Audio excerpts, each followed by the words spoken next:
Olá, tudo bem? Seja muito bem-vindo ou bem-vinda aqui no canal da Escola no G. Eu sou a Larissa, sou a responsável pela Escola no G no Brasil e a única representante do Dr. Rafael Nogier aqui no Brasil. Hoje eu vou falar sobre uma confusão que acontece entre as cartografias da orelha, os mapas da auriculoterapia. Você sabe onde se originou esses mapas? Por que existe tantas versões? Todas são válidas? Qual a diferença entre as cartografias chinesa e francesa? É simples elaborar um mapa da orelha? Fica aqui comigo que você vai entender essa miscelânea que complica o entendimento da auriculoterapia. E, logicamente, eu não poderia deixar de te convidar para que você siga o nosso canal. Então, aproveita agora, já clica no inscrever-se, aciona as notificações, o sininho, para que você fique sabendo sempre com antecedência quando um vídeo como este, novinho em folha, aparece por aqui. Você já se perguntou de onde surgem tantas opções de mapas auriculares ou cartografias da orelha? Tanta gente publicando cartografia e falando de pontos sem nem mesmo respeitar as origens da auriculoterapia, sem nem mesmo saber como é que o primeiro mapa, a primeira cartografia nasceu, cresceu e evoluiu. Bom, como vocês já devem imaginar, tudo começou com o Dr. Paul Nogier. E tudo começou quando ele teve aqueles dois pacientes que chegaram no consultório dele com a orelha queimada em cima, de um ponto específico, que para ele, naquela época, ele achava que era um ponto para tratamento geral de dor, já que aqueles dois pacientes vieram falando que eles tinham sido curados de uma dor ciática com o tratamento daquele ponto, por cauterização, por isso que estava queimada aquela região da orelha. Foi através de vários testes de todos os tipos de dores possíveis que apareciam no consultório dele, com aquele ponto específico, que o Dr. Paul Nogier percebeu que aquele ponto era para tratar dores, principalmente da região lombosacra. E foi a partir disso que ele então supôs que existia uma somatotopia auricular, que sem dúvida existia, porque ele descobriu isso, e foi então a partir desse ponto Barran que ele começa a elaborar uma cartografia precisa do corpo na orelha e descreve a somatotopia auricular invertida, aquela famosa imagem do feto de cabeça para baixo na orelha, que eu vou colocar aqui para vocês lembrarem do que eu estou falando. Essa primeira inspiração e pesquisa fez com que ele elaborasse uma primeira cartografia, que nasceu em 1956. Considerando então que desde quando ele começou a pesquisar isso, em 1951, levou-se mais 5 anos para que ele fizesse uma primeira imagem, uma primeira cartografia da orelha. Essa cartografia, ela foi evoluindo com o Dr. Paul Nogier até 1987, ela foi mudando até 1987. E até hoje ela continua evoluindo nas mãos do seu filho, o Dr. Rafael Nogier. Para elaborar uma cartografia coerente, o Dr. Paul Nogier empregou diferentes métodos.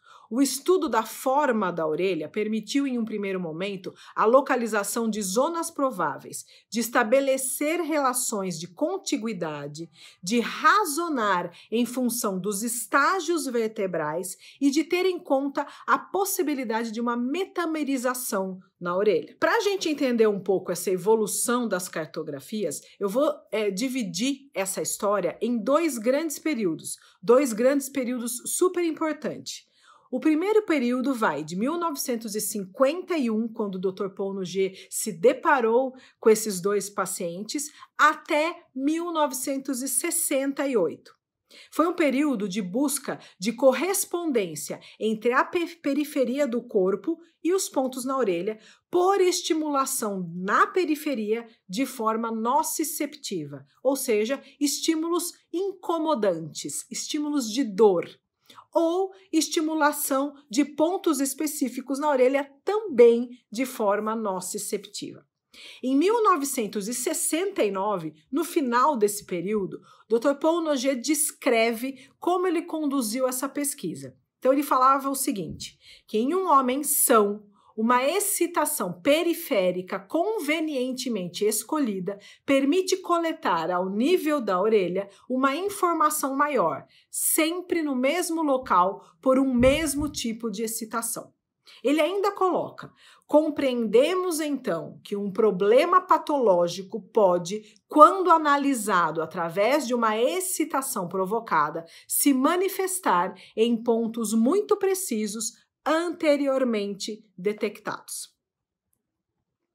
Dr. Noguet utilizou diferentes procedimentos para descobrir os pontos na orelha.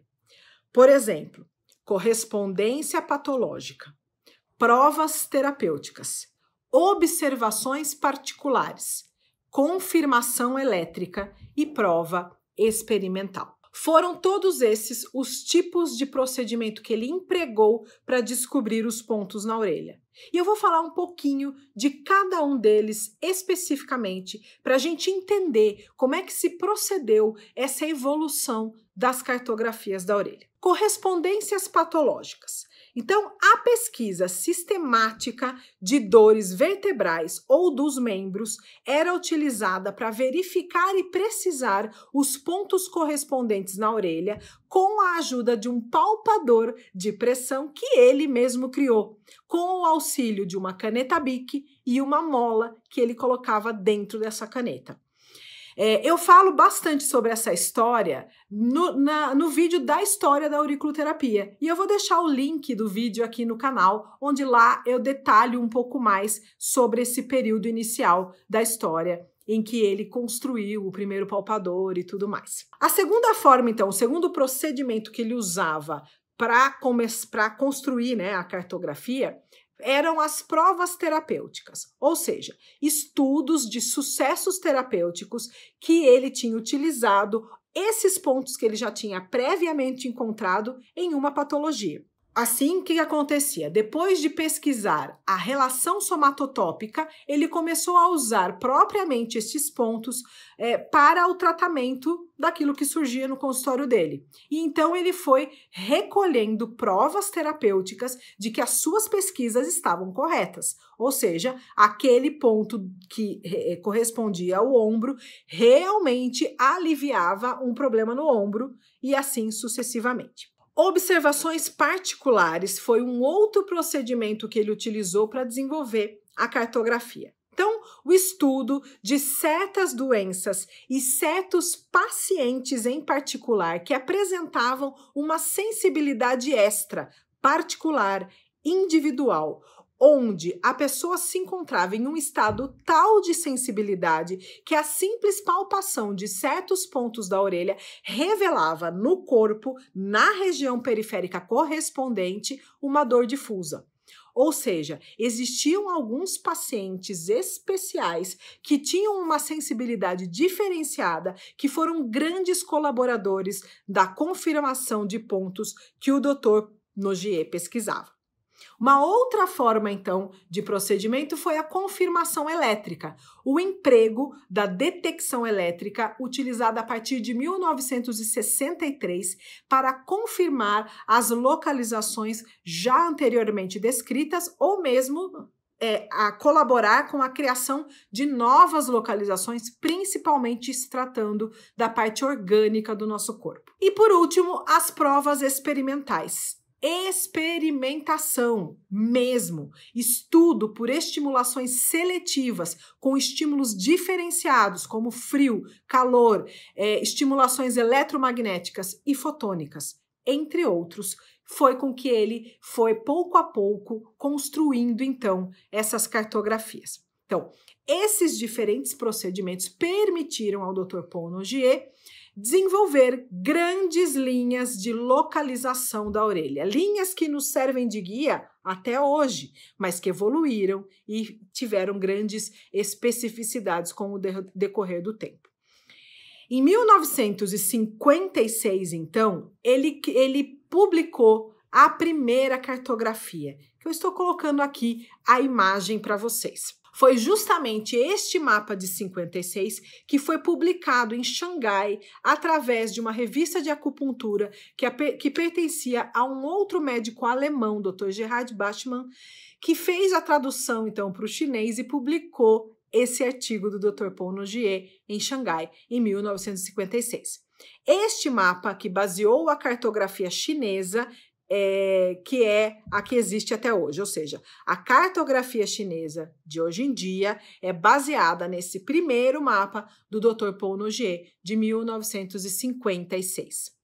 Bom, nós ainda estamos naquele grande primeiro período que eu subdividi a história, que é de 1951 a 1968. Em 1956, como vocês viram, Dr. Paul Nogier publicou a primeira cartografia. Essa primeira cartografia tinha bem nítido o aparelho locomotor e ele estava muito bem descrito e, na verdade, ele é praticamente a mesma localização que nós utilizamos até os dias de hoje, com pequenos detalhes diferentes.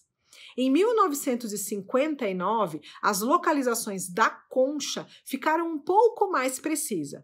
Contudo, o Dr. Paul Nogier se debatia ainda em dificuldades para definir as correspondências das glândulas endócrinas e principalmente do sistema nervoso central. E aqui eu vou colocar para vocês, então, a imagem dessa segunda fase de desenvolvimento da cartografia de 1959.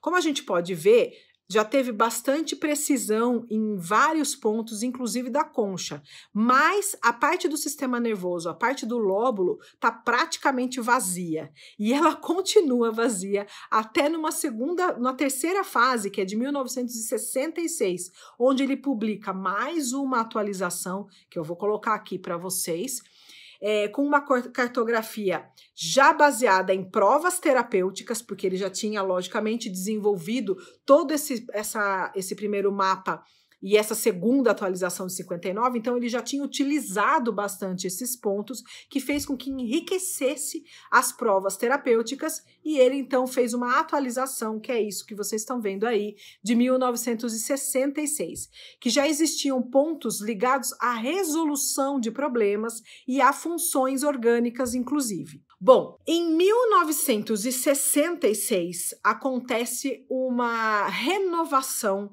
na equipe do Dr. Paul Nogier, na equipe de pesquisa do Dr. Nogier, com a chegada do Dr. René Bourdiol, que traz uma grande colaboração para essa pesquisa, porque o Dr. René Bourdiol era neurologista, neurofisiologista e um exímio conhecedor de embriologia do ser humano.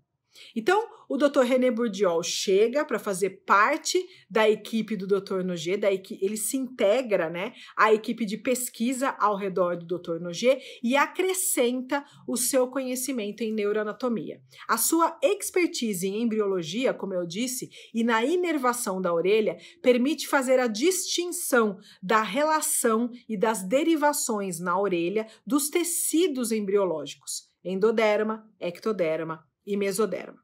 Anteriormente, em 1965, o Dr. Paul Nogier tinha descoberto um novo fenômeno, o RAC, o reflexo aurículo cardíaco. Aquele fenômeno onde o Dr. Nogier percebia que sempre que ele tocava um ponto na orelha, sensibilizado por uma informação periférica anormal, o pulso radial se deformava. Foi graças ao VAS que o Dr. Nogier conseguiu, então, refinar as localizações da orelha. E com a ajuda do Dr. René Bourdiol, ele publica um novo mapa, uma nova cartografia, bem mais precisa, em 1975. Mais tarde, em 87, ele recebe a ajuda de outros bons profissionais, a doutora Françoise Petitjean e o doutor Alain Maillard. E ele revisa, então, essas localizações, acrescentando o conceito de fases da orelha.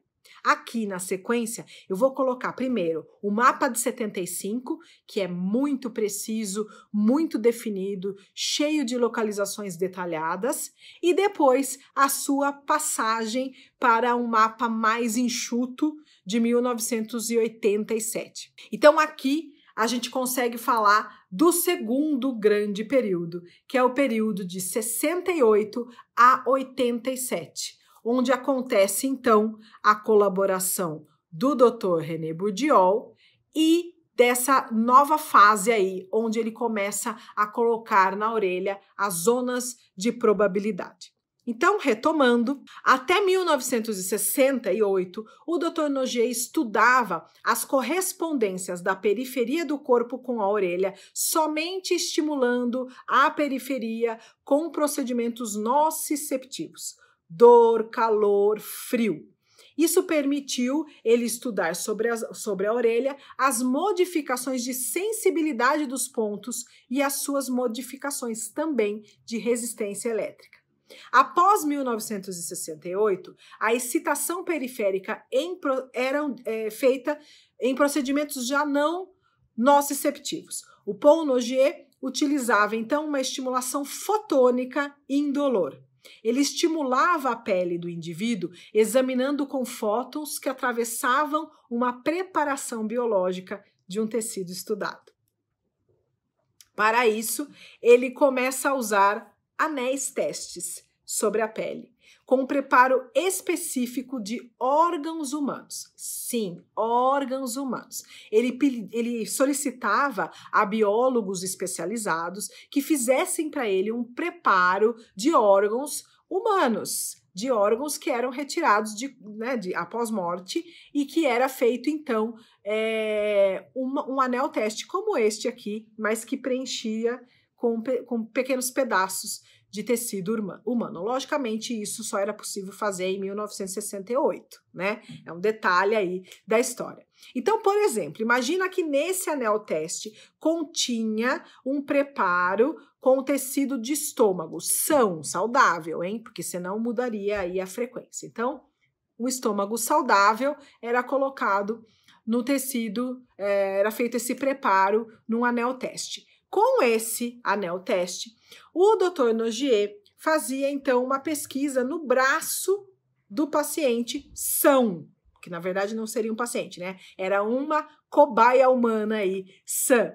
Então, um tecido são, que estava no anel teste, numa pessoa sã, ele colocava, então, e ele ia, então, depois de estimular a pele da periferia, não importa onde, eu estou colocando o braço porque fica mais fácil, ele ia olhar na orelha onde é que aparecia uma diferença, né? Uma resposta de detecção elétrica, por exemplo, do ponto do estômago.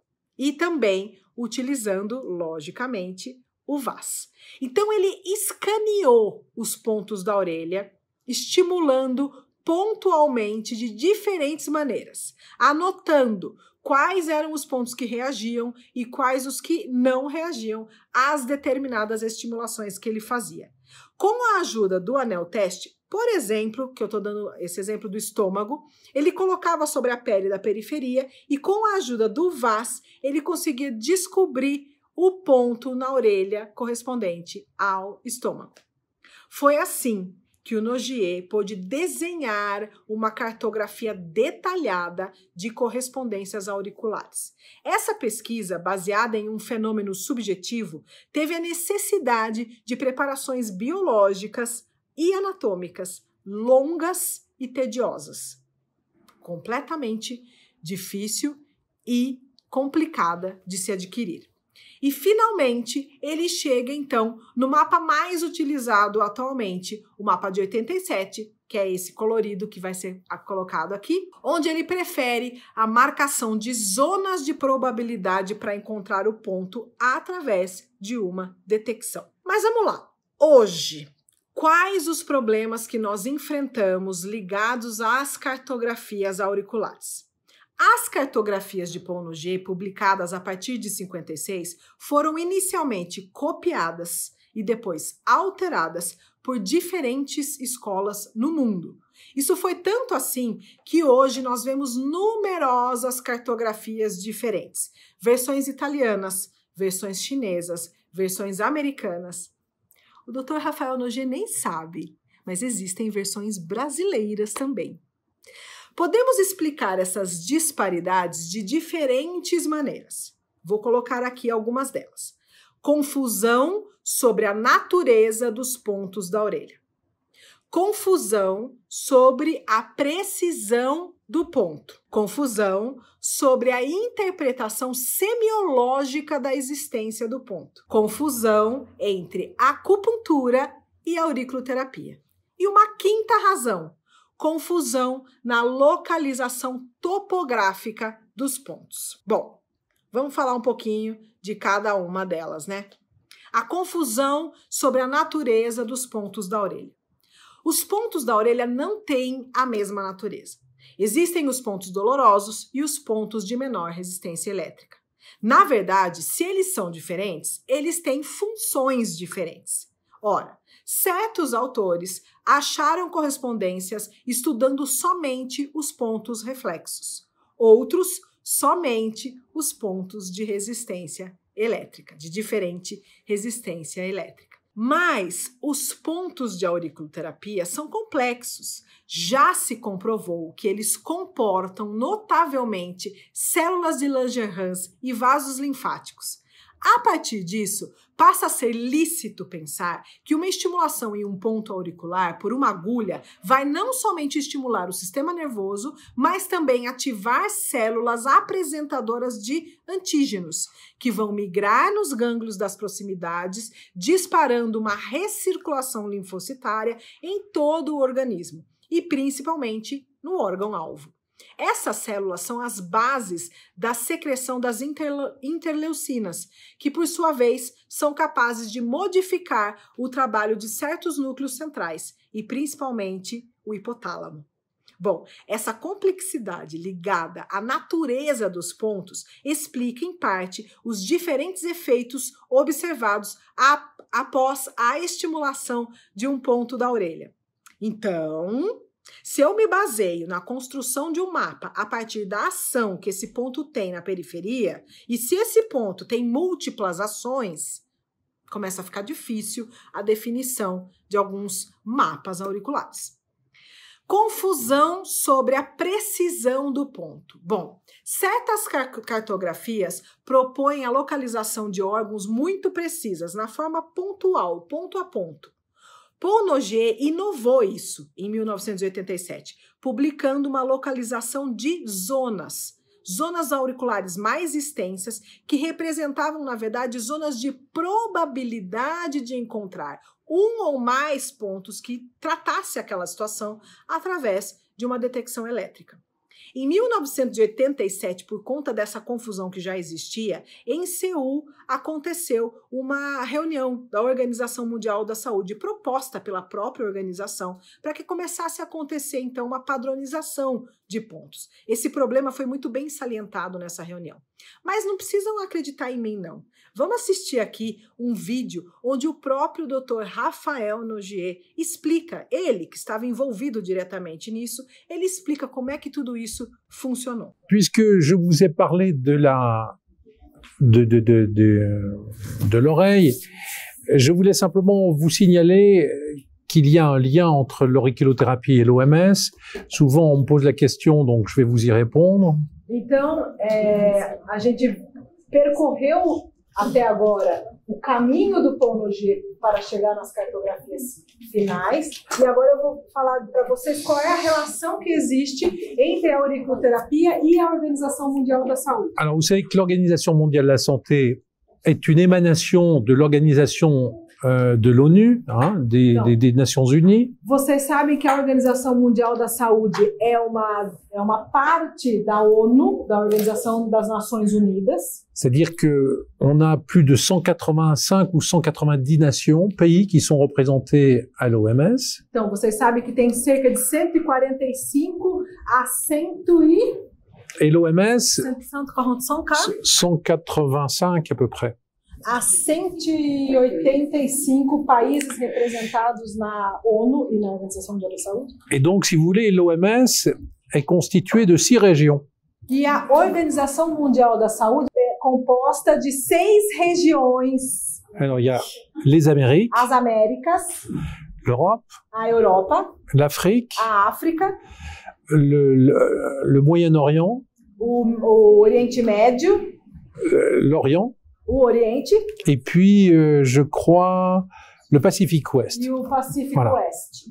Voilà. Nouvelle-Zélande, Nouvelle-Zélande, Australie. quoi. Austrália, que é o Pacífico Voilà. Oeste. Donc, si vous voulez, chaque région peut organiser des réunions. Então, cada região pode organizar uma reunião, On appelle ça en général des groupes de travail. e normalmente isso é chamado de grupo de trabalho. Et puis, il peut y avoir des réunions à Genève, on appelle ça des groupes scientifiques. E às vezes acontecem reuniões na sede Ah. em Genebra, que é chamado de grupo científico. Voilà, c'est important de faire la différence entre les deux. É importante fazer a diferença entre esses dois tipos de reunião. Voilà. En 1987, Em 1987, la région du Pacifique Ouest a região do Pacífico Oeste a organisé un meeting à Séoul. organizou encontro em Seul. Séoul. Et cette rencontre faisait suite à de nombreuses rencontres E depois desse encontro aconteceram numerosos outros encontros, et pendant lesquels ceux qui avaient été invités ont standardisé les points d'acupuncture générale. nesses encontros então que aconteceu uma padronização dos pontos de acupuntura. Voilà. Et en Séoul, en 1987, donc, Em La- Seul, em 1987, la région du Pacifique Ouest a décidé de standardiser, d'essayer de la standardisation des points d'oreille. a região do Pacífico Oeste tentou padronizar os pontos da orelha. Voilà. Et donc, j'ai été invité en 87 à Séoul. Então eu fui convidado a ir a Seul. J'étais le seul Européen. Eu fui o único europeu a participar. Et donc, j'étais en face de gens de Hong Kong, des gens de Chine, des gens E eu fiquei junto com pessoas de Hong Kong, da China, du Japon. do Japão. Voilà. Et donc, on a pris contact. C'était la première fois que les équipes chinoises prenaient contact avec les équipes françaises. Então foi a primeira vez que as equipes chinesas tiveram contato com uma equipe francesa. Ça a été très intéressant. Isso foi bastante interessante. Pourquoi? Parce que en France, comme vous l'avez vu, et en Europe, les cartographies d'oreilles ont beaucoup évolué. Porque na França, como vocês acabaram de ver, as cartografias da orelha evoluíram muito. Mais en Chine, Mas na China, ils se sont basés sur les premiers travaux de Paul Nogier eles estavam ainda baseados no primeiro trabalho de Paul Nogier. et ils se sont sclérosés sur ces travaux-là. E eles estavam esclerosados em cima desse trabalho. Et ils n'ont pas évolué. Eles não evoluíram. Tant et si bien que, si vous voulez, qu'il y a plusieurs cartes qui circulent dans le monde, des cartographies, Então, vocês sabem que existem muitos mapas espalhados pelo mundo. des cartographies qui sont celles de Paul Nogier qui ont passé par la Chine, qui sont celles de ses débuts, Tem aquelas que vieram de Paul Nogier do início. et puis Tá difícil, viu? des cartographies qui, donc françaises, qui ont évolué jusqu'en 87. E depois a gente teve as cartografias que evoluíram depois de 1956. Donc c'était très intéressant d'échanger Então ensemble. foi muito interessante fazer essa troca de experiência. Experiência não, né? Mas essa troca entre franceses e chineses. En 1989, Em 2 ans plus tard, 1989, 2 anos depois, il y a eu une réunion extrêmement importante à Genève. aconteceu uma reunião extremamente importante em Genebra. C'est un groupe scientifique, Era uma reunião do tipo científica. donc il n'y a pas plus haut comme réunion à l'Organisation mondiale de la santé. Então, é dos níveis mais altos dentro da Organização Mundial da Saúde.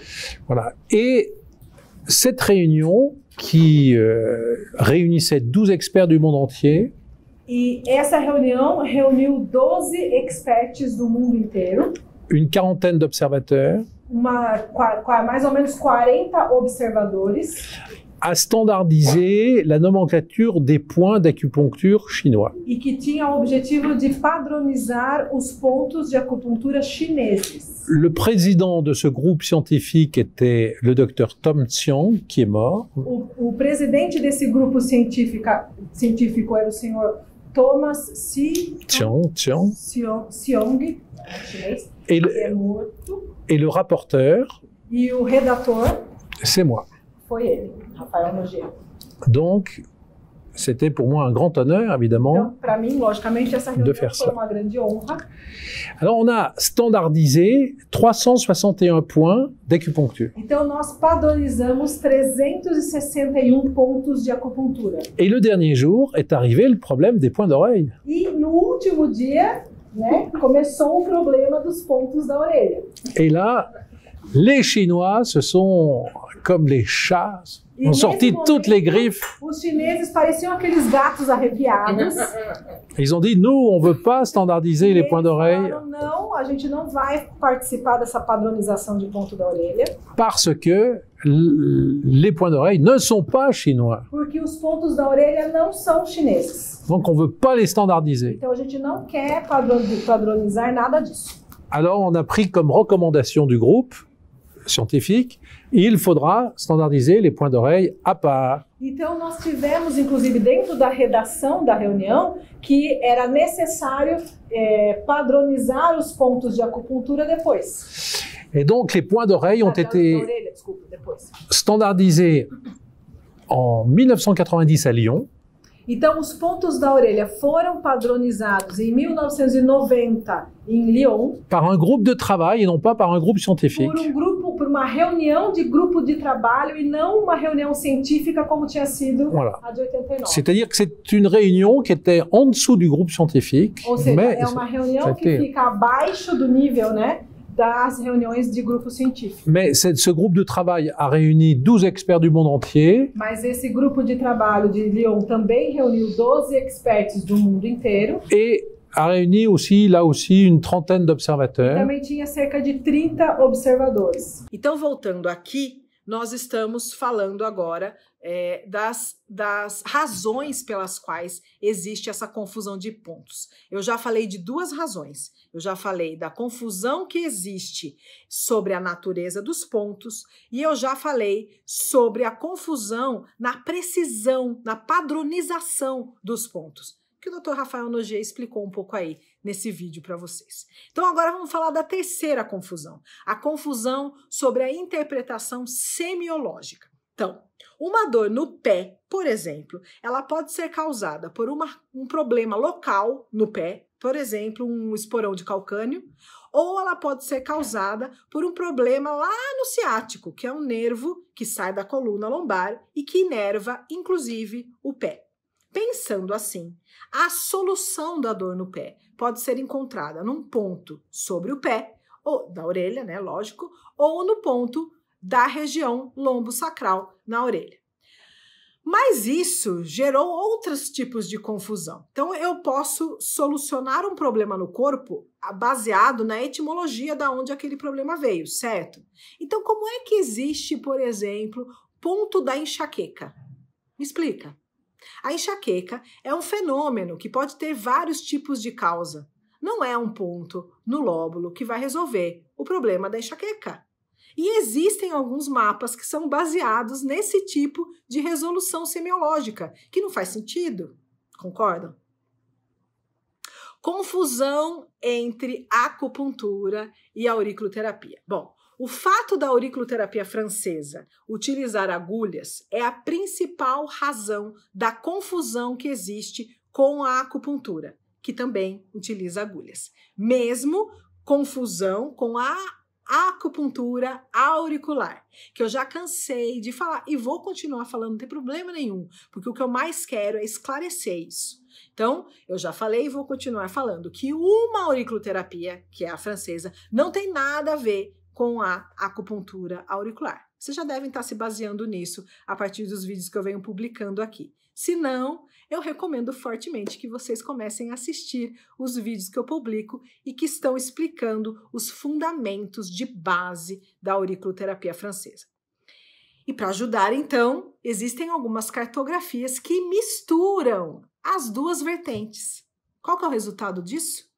Confusão, confusão, confusão. Só confusão. Uma quinta razão é a confusão na localização topográfica dos pontos. Como vocês viram nesse vídeo do Nogier, a Organização Mundial da Saúde já fez 3 reuniões para tentar solucionar isso. Em 87, em 89 e em 90. A Organização Mundial da Saúde, ela se inclinou para tentar resolver essa questão da auriculoterapia, justamente por ela saber que a auriculoterapia é algo muito eficaz na área da saúde. Uma das suas primeiras preocupações foi a proposição de uma padronização de um sistema que permitisse a localização dos pontos da orelha. Hoje, diferentes sistemas foram propostos para essa localização das zonas auriculares. Alguns propuseram uma quadriculação que parece bem difícil de ser aplicada. Então, como se a orelha fosse desenhada sobre um papel quadriculado. Mas as orelhas são completamente diferentes de um indivíduo para outro. Então, aquilo que pode estar no quadrado A1 em um indivíduo não está no mesmo lugar em um segundo indivíduo. Como se a gente estivesse jogando batalha naval na orelha. Escolhe pra mim uma letra e um número. A2. A2, boa sorte. Aê, garoto! Realmente fica muito difícil a aplicabilidade de um uso de uma padronização quadriculada em cima da orelha. Uma outra possibilidade que foi estudada e proposta também foi a realização de sectogramas, onde a partir de um centro, a partir de um ponto central, surgem raios da orelha, que são bem interessantes quando a gente se baseia ou quando a gente se coloca, né, a partir de onde esse raio foi criado.